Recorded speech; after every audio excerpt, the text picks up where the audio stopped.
If you watch my last video, you know I'm desperately trying to get my garage in order because I just launched a clothing brand. I've got to get this horrible garage in order. Now, last video I made these. And they turned out pretty great, so we can use them for storage in the garage, but also at trade shows.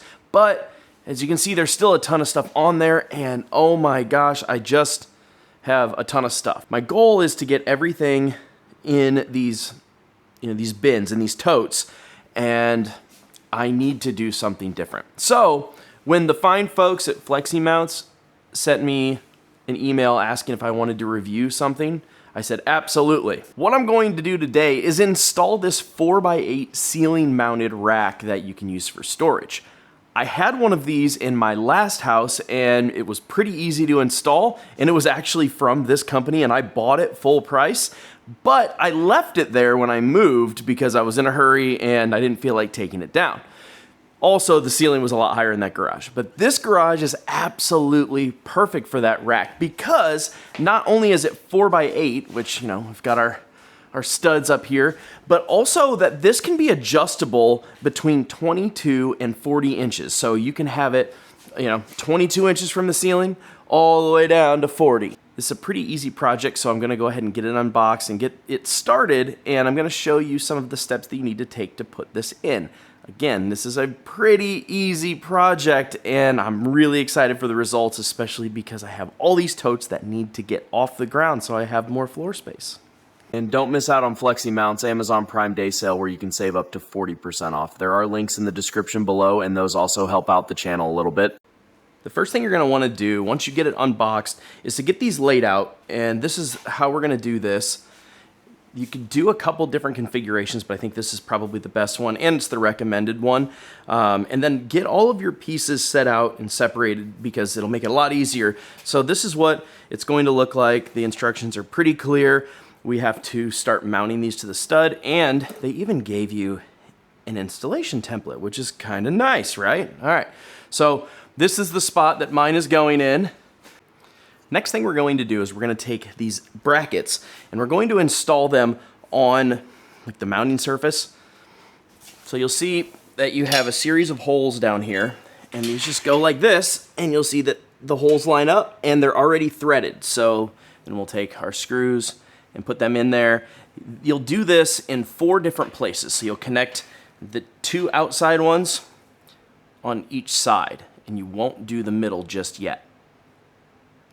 Now that all 4 brackets are mounted on there, we want to start putting the screws into these spots. So you've got 1, 2, 3, 4, 5, 6 spots that you have to do that on. It does come with an Allen wrench, but I'm using an attachment, so just to go a little bit faster. But it does come with an Allen wrench in there, so everything you need is in the packaging. So the next thing I'm going to do is actually use the mounting brackets to get these going on the ceiling. You do have your installation template, which is really good to use, but the main thing you need to know is once you mount your first one, the center should be 48 inches to the center of the next one. So let's get these going. I'm gonna get my ladder, start doing that. They do come with lag bolts. So if you have an adapter for a drill to use these with lag bolts, it's great. Also, you do want to do a pilot hole, just like the last video. We do pilot holes because it makes it easier and makes it cleaner. So here we go. All right, so I've got some holes started up there. Let's get going, mount this first one, see how it goes. So you want to have your bracket so that the curved part is on the outside.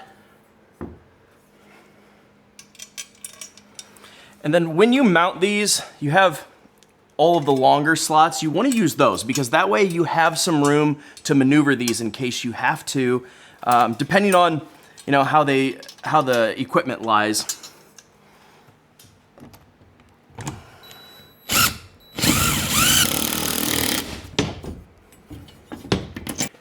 And when you're doing this, this is a 1/2 inch driver. So if you want to do it this speedy way like I'm doing, that's what you're gonna need.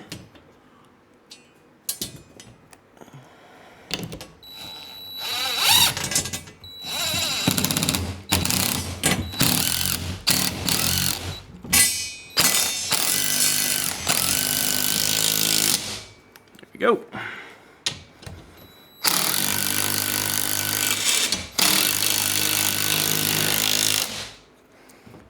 All right, there's one. So now that we've got that one going, we use our tape measure. We're gonna measure 48 inches from the center of that. Again, you can use your templates to mark these out. I'm just kind of doing a little bit of a run and gun with this. So that should be the center, so perfect. Should be able to mount there and there. We're in really good shape so far.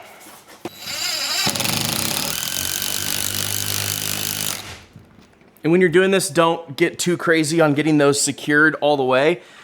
Get both sides at least tacked, and then you can secure it.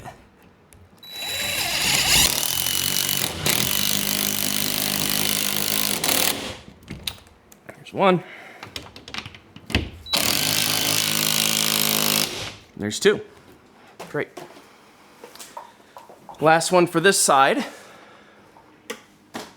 And Molly's helping as well, which is wonderful. Always need help from a Molly. All right. There we go. Side number one is done. Now we're gonna go another 4 feet over, because that's how wide this is. And you know, you can measure, but hopefully you'll know where your studs are, because, well, that's how it should be. Now that we have all of those mounted, we have 3 different pieces in order to mount the rest. You have this one that is just like a straight piece. You have this one. This is a corner piece. So this is what your actual grid is going to lock into, and this is for the middle. So remember how we didn't put one of those mounting brackets on the middle? That's because this mounts directly to that. So this is also where you get to decide how far down from the ceiling you want this. Now with this, just like with your mounting things, you have 6 different extensions that are gonna go down that are gonna hook to the grid. So I'm gonna get started on that, and then we'll finish this up and start putting some stuff away. After I started putting these together, I realized I did not want them extended all the way out, because my last garage was way higher ceilings, and I want to be able to walk under this. And once you see what I'm doing when I'm done, most people are going to put them along the edges, which is what I did in my last one. I actually want this one coming out kind of like a catwalk, and you'll see why. I'll explain more why. But I realized I actually need to do these all the way up, because I need to be able to walk under it. So I'm going to get that going, get these up there, and then we'll show you the next step. Once you get all of your brackets connected, so you'll see, got like that, got our bolts in there.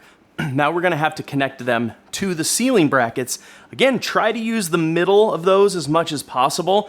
If you have to go from one side to the other, that's okay, but just make sure that you're keeping them all even and at that 48 inches separation. That is so it will correctly mount up to the grid and keep it nice and sturdy. Now I would leave a little bit of slack on there and then come back around and tighten them all up once this is all secured. And you want to do that so that you can, again, slide this as you might need.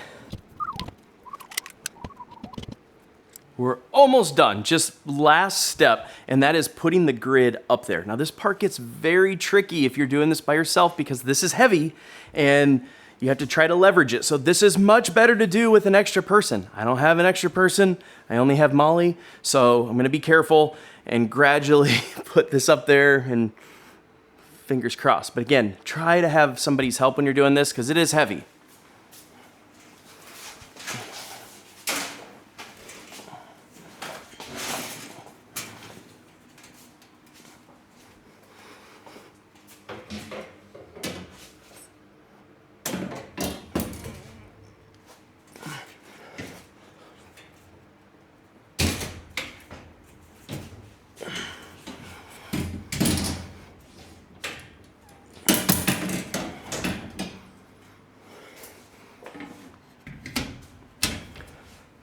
That, folks, is how it's done with one person.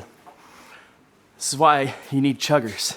See, this is what we do. I do projects by myself. So, final step, super easy, is just to put the remaining bolts into the grid. So let's do that while we're still rolling. And then I'm gonna throw some of these storage totes up there and explain why I put this in such a weird spot in the garage. So I'm actually going to mount the center point first because that is what needs the most securing. And then we'll adjust the top if we need to as we go.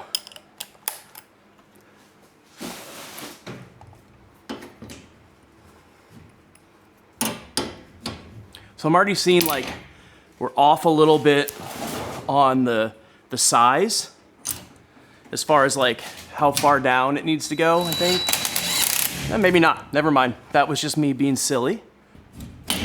Yeah, so this is definitely where I need to move this over a little bit.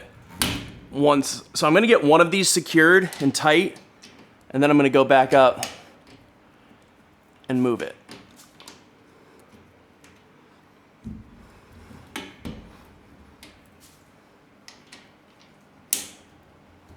But this is why we don't secure them too tight to start,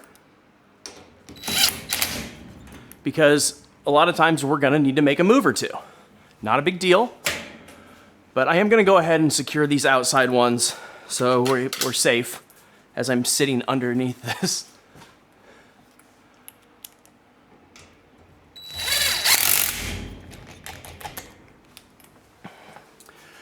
Also, like I said before, having an impact wrench is super handy, especially with this project. Looks like my outside ones are lining up really well. It's just gonna be my inside ones where I'm gonna have to just move those just a little bit. Nothing too crazy. So happy to not have to walk around all this stuff. Like move one thing to get to another. All right, so let's jump up there, adjust these, and then we're gonna be done. There we go. That one's cinched up really nice. Let's get that other side, and then we'll go around and tighten all the tops.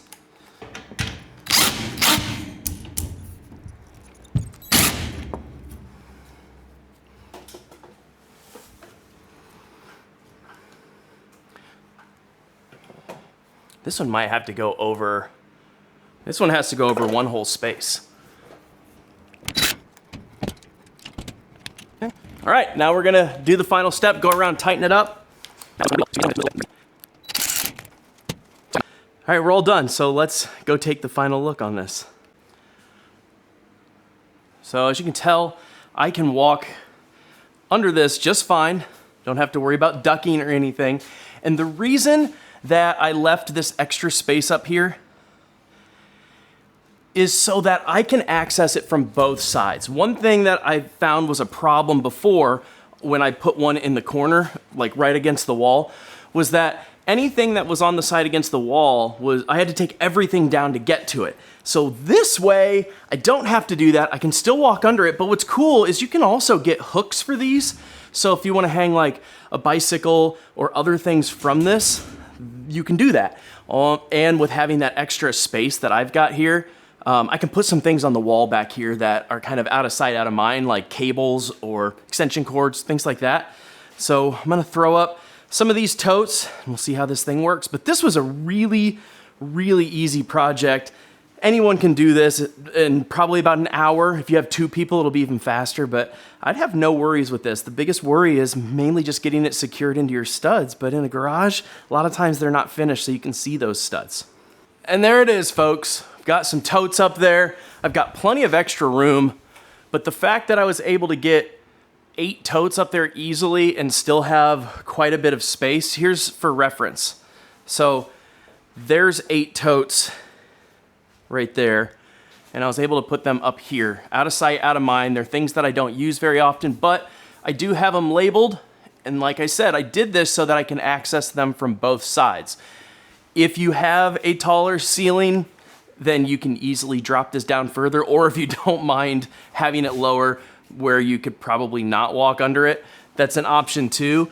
But I really wanted to be able to do things under here and store more stuff under here. Again, thank you to the fine folks at FlexiMounts. I really would love to work with them again because this is a great product. Like I had mentioned, I've already bought this once on my own. So when they reached out, it just kind of made a lot of sense and it was perfect for the projects I'm doing. Now I need to box up the rest of this crap and continue getting to work. But we'll see you guys next time. Thanks and have a good one.